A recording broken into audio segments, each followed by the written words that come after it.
Now that both presidential tickets are secured, the predictions about who's going to win the election are coming in fast. They're coming from bookies, they're coming from psychics, they're coming from data analysis. Everybody thinks they know exactly who's going to run.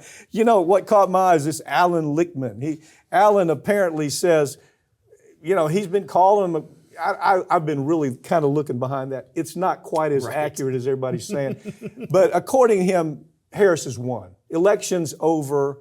He says, all I have to do to really secure what I'm saying is I need to wait for the Democratic convention. Right. And then yes, I've said she's going to win 4 or 5 times. Yes, I changed my mind maybe in between there. It's like it's blowing with the wind.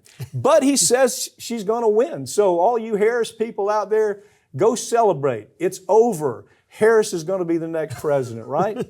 According to Lichtman, again, unofficially, but it'll be official soon.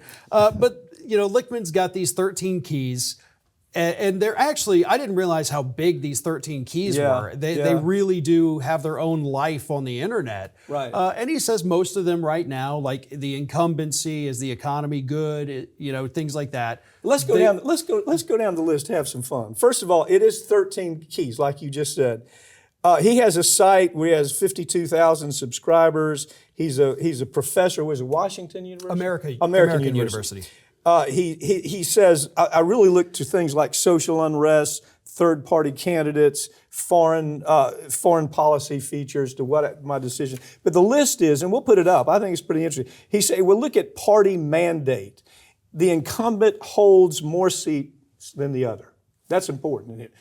We got to look at what is the party mandate. The contest. The candidate is motivated on he's nominated on the first ballot. Okay, we have a candidate in a normal situation that's nominated on the first ballot.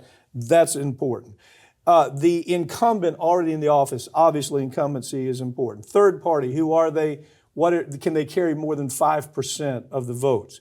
That's a big factor. Short-term economy. No, whether you're in a recession or talking about a recession, right? Long-term economy, increased per capita growth, policy change. The administrative achieves a New Deal quality kind of policy change. The scandal, is there a scandal? Yes or no? Military failure or success, big factor. Charisma, is the person a national hero? If they're not a national hero, do they have just a natural kind of charisma about them? And then does the challenger have a natural charisma, or are they not inspirational? This is exactly the list. He says he's used this, and he says it's almost bulletproof. Well, and another one too there is, did they have a nasty primary? And that's where she has a huge benefit. Oh, yes, obviously, yes. She was not in a primary. Yeah. She had 12 hours where there was maybe it'll be her, maybe it'll be somebody else. After that, the party really quickly fell in line. But I do love the stories like this because we get them every 4 years. Yeah.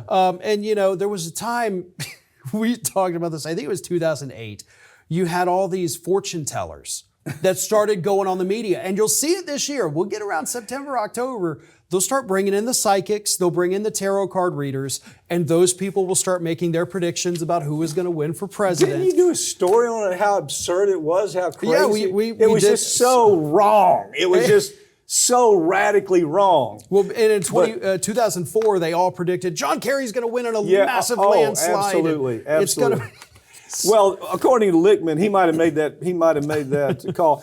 But all of you Harris folks out there, congratulations, you have a new president, according to Lichtman. I don't know what the psychics are saying yet, but let's keep up with that, okay? Yeah. That's all for today. Farron, thanks for joining me. All of these segments are going to be posted right here on this channel in the coming week. Make sure that you subscribe. I'm Mike Papantonio, and this has been America's Lawyer, where we tell you every week stories that corporate media won't tell you because their advertisers just don't let them, or their tribal politics don't allow for it. We don't have that problem, as you can tell watching this show. We aren't beholden to corporations, and we sure aren't beholden to one political party. See you next time.